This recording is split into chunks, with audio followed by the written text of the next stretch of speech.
자, 부사편 두 번째 시간입니다. 부사의 위치에 대해서 얘기를 했고, 부사의 위치가 상당히 중요하다. 그런데 얘기했던 것처럼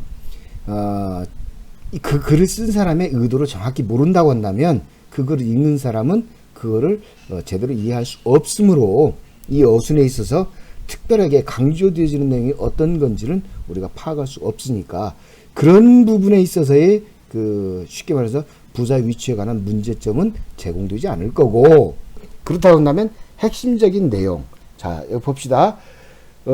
문장의 성분인 동사, 목적어 사이에 올 수 없다. 그 대원칙만 여러분들이 이해하면 되고, 1.3 조동사와 동사 사이에 부사가 온다라고 얘기했어요. 그러면 동사를 수식하기 위해서 나오는데 그 동사를 수식할 때 조동사와 동사 사이에 오게 되고, 그 다음에 목적어가 나오게 되면 성분이니까 이제 타동사인 경우에는 그렇게 되겠죠. 목적어가 나오겠죠. 근데 동사와 목적어 사이에는 절대로 올 수 없으므로 동사 앞에, 자 그렇게 여러분들이 이해를 하면 됩니다. You will automatically receive the information through your email. 자, will receive 조동사예요. 미래 조동사예요. will receive 미래 조동사 사이에 어떻게 해요? automatically라는 부사가 들어갔죠. 그러니까 자동적으로 받게 될 겁니다. the information 그 정보를. 바로 receive하는 대상이 the information 명사로서 목적어가 됐죠. 그러니까 동사와 목적어 사이에 올 수가 없어요. 동사 뒤에 그러니까 you will receive automatically 하고 끝나면 끝이에요. 그런데 그게 아니고 뒤에 목적어가 나왔으니까 이 receive를 수식하기 위해서 부사가 receive와 동사와 목적어 사이에는 올 수 없다라는 점입니다. 자, 그 다음에 1.4 진행형과 수동태에서 부사는 비동사, 현재분사, 과거분사 사이에 올 수 있다. 자, 이 얘기는 1.3과 동일한 내용이에요. 여러분들한테 얘기했을 때 조동사는 동사를 도와주는 말이다. 어떻게? 잘. 이게 여러분들 일반적인 답변이라고 그랬죠. 질문에 대한. 자, 그런데 조동사가 두 가지가 있다는 사실은 여러분들이 배워오지를 않았어요. 조동사는 두 가지가 있다. 양상의 조동사와 법조동사.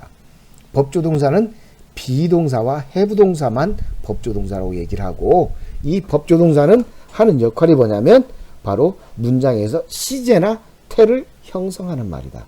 그런데 이 법조동사는 비동사와 해부동사일 때 비동사 뒤에 실질적인 동작이나 상태를 나타내는 동사가 와야 된다고 한다면 비동사는 조동사일 뿐이니까 반드시 동사가 와야 되죠. 그런다면 그랬을 경우에는 비동사에는 능동 형태의 진행을 나타낼 때는 ing, 수동일 때는 pp형, ed 분사형 이렇게 와서 수동의 형태를 이루는 말이 되는 것이고, 해부동사는 해부동사 뒤에 ed 분사형, pp형을 가져와 가지고 바로 완료됐음을 나타내는 완료 시제의 조동사이다. 따라서 조동사이기 때문에 1.3 조동사와 동사 사이에 부사가 온다. 이게 성립하는 거죠. 그렇기 때문에 비동사와 현재분사, 과거분사 사이에 올 수가 있다.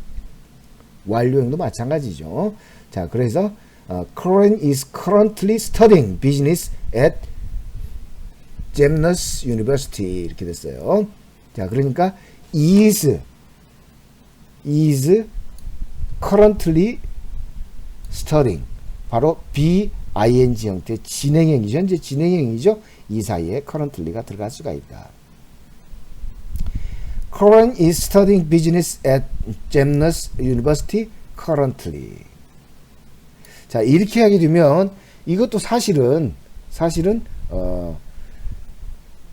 큰 문제는 없어요. 왜냐하면 뒤에서 강조하는 식으로 이렇게 하게 되니까, 이렇게 되게 되면 이 문장 전체가 수식되어진 형태라고 이렇게 판단하면 되겠죠.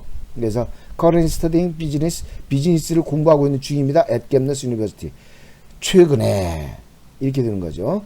Corinne is currently studying business at Jamna's University. Jamna's University 있긴 있었는데 최근에서 비즈니스 경영학을 공부하기 시작했어요.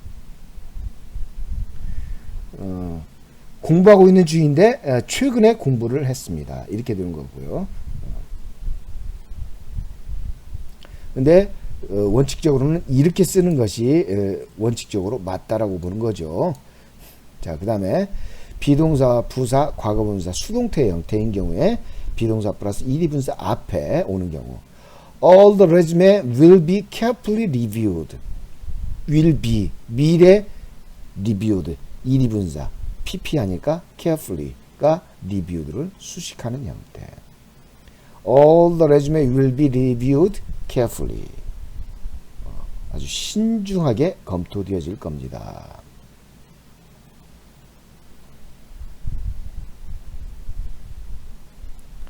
자, 여기에서 여러분들이 의미를 잘 보세요.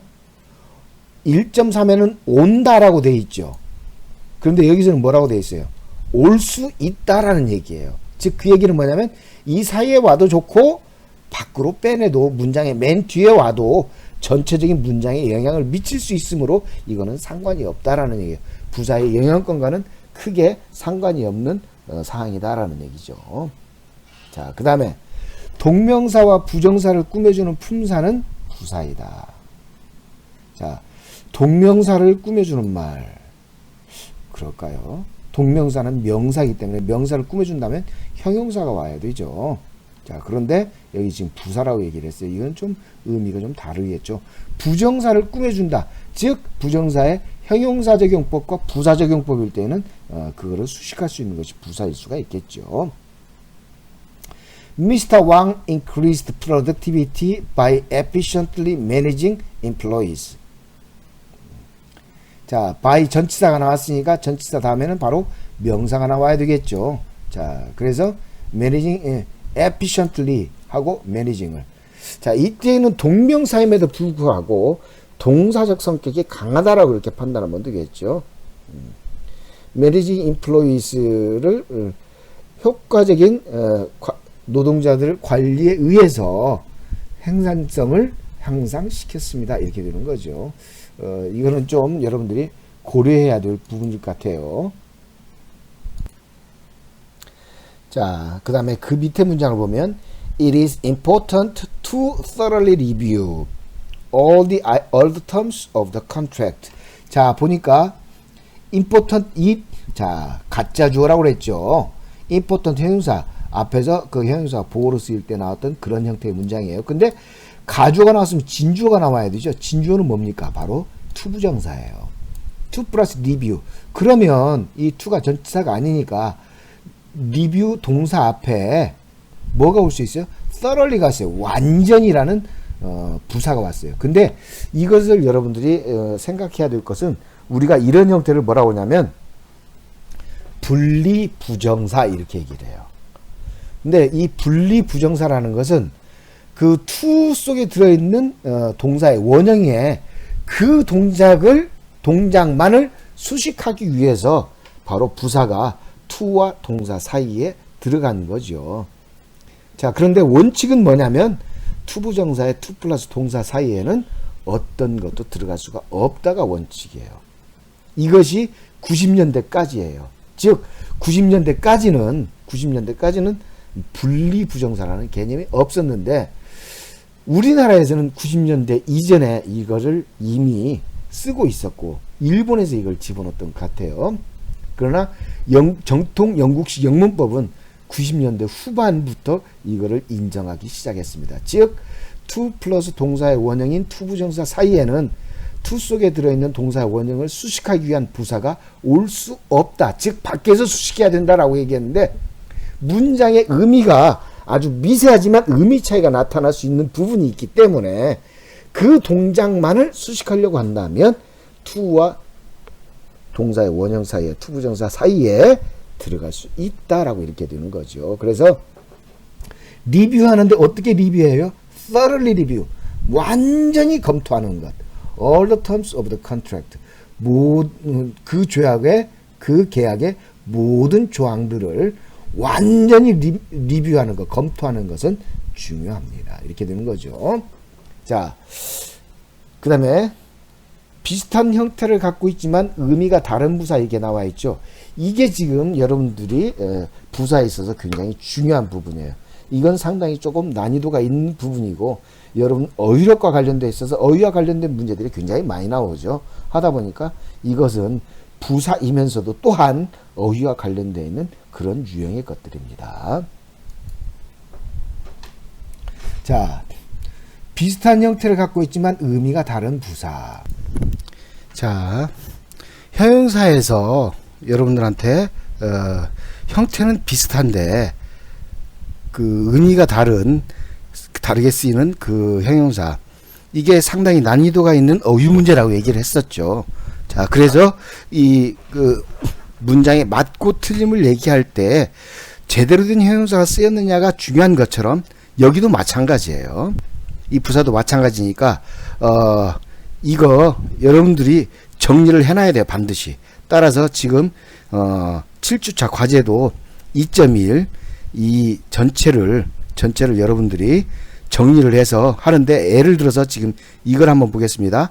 hard와 hardly. hard 자체가 형용사도 있고 부사가 있어요. 부사가 있는데 형용사로 쓰일 때는 단단한, 어려운이라는, 즉 단단한, solid라는 형태, solid, solid라는 단단한이라는 의미가 있고, hard는 어려운, difficult라는 의미가 있죠. 두 가지가 있어요. 그 다음에 hard가 부사로 쓰일 때는 매우, 열심히라는 의미가 있어요.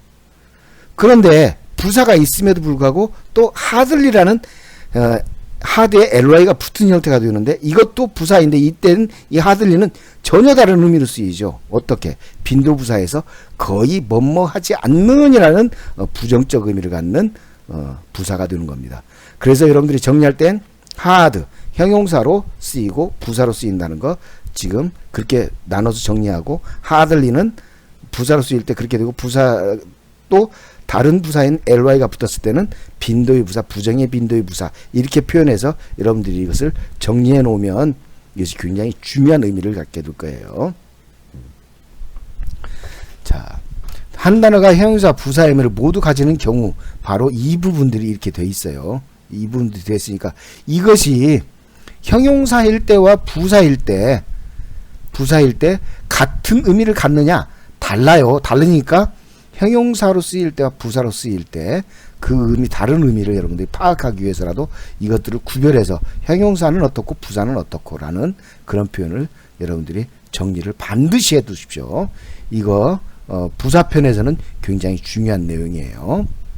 자, 그러면 부사를 선택해야 되는데 어떤 부사를 선택할 것이냐, 이것이 중요한 문제가 되겠죠. 숫자와 양을 수식하는 부사는 뭐냐? 자, more than, over, 뭐뭐 이상을 나타낼 때, more는 알다시피 much, many much의 비교급 than, 그러니까 어떤 정도를 나타내는 표현으로 쓸 때 over, under, 둘 다 부사죠. 부사인데 그 의미는 more than과 less than, 뭐뭐 이상, 뭐뭐 미만. 그 다음에 approximately는 대략, about, 대략. 전치사로 쓰이기도 하고 부사로도 쓰이기도 하고, around, roughly 다 같은 의미로 쓰인다는 얘기예요. nearly 거의, almost, just 딱 그만큼.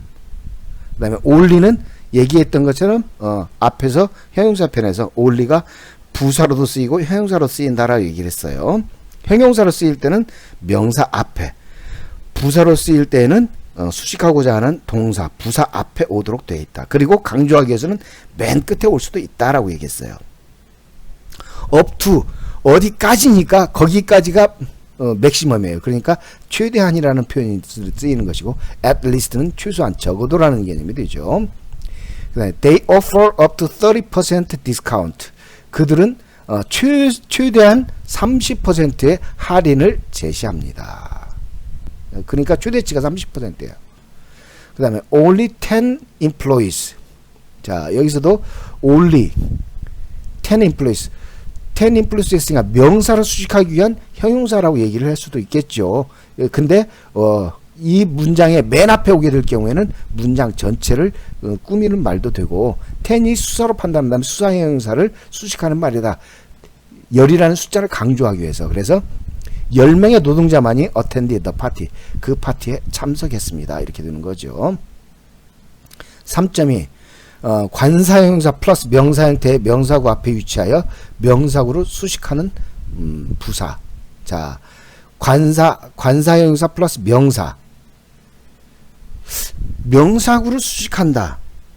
좀 명사를 수식하는 것은 형용사만 수식하는 거죠.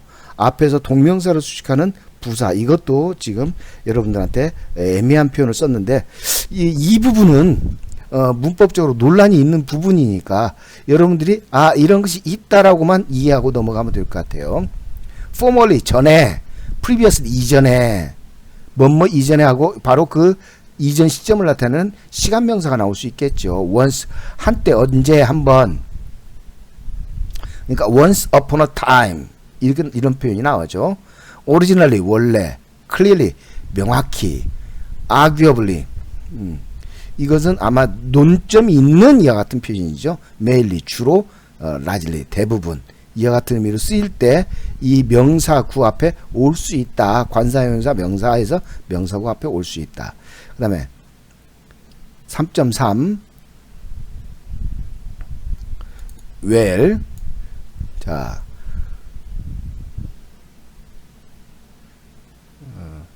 지금 시간이 지나치게 초과됐으므로 이 3.3부터는 다음 시간에 하도록 하겠습니다. 8주차에서 볼 수 있도록 하겠습니다.